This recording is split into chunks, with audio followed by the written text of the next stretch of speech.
નમસ્કાર મિત્રો, આજના સમાચારમાં તમારું સ્વાગત છે। દેશ, દુનિયા અને ગુજરાતના તાજા, મોટા અને સૌથી મહત્વના સમાચાર જાણીએ તે પહેલાં તમે ચેનલમાં નવા હોય તો ચેનલને જરૂરથી સબસ્ક્રાઇબ કરી અને વિડીયોને લાઇક કરી દેજો। ફટાફટ આગળના સમાચારની વાત કરીએ તો રાજ્યમાં અત્યારે ડબલ સિઝનનો અનુભવ લોકોને થઈ રહ્યો છે। બપોરના સમયે ગરમી લાગી રહી છે તો સાંજ પડતા ઠંડી શરૂ થાય છે। ફેબ્રુઆરી મહિનો શરૂ થતાં બપોરે લોકો ગરમીનો અનુભવ કરી રહ્યા છે। હવે રાજ્યના હવામાન વિભાગે નવી આગાહી કરી છે। હવામાન વિભાગે કહ્યું કે રાજ્યમાં ફરી ઠંડીનું પ્રમાણ વધશે।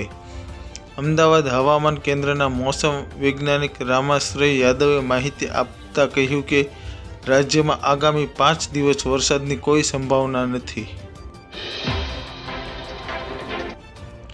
સૌરાષ્ટ્રમાંથી અમદાવાદ એરપોર્ટ જતા આવતા મુસાફરો માટે આનંદના સમાચાર સામે આવ્યા છે। રાજકોટથી અમદાવાદ એરપોર્ટ સુધીની વોલ્વો બસ શરૂ કરાઈ છે।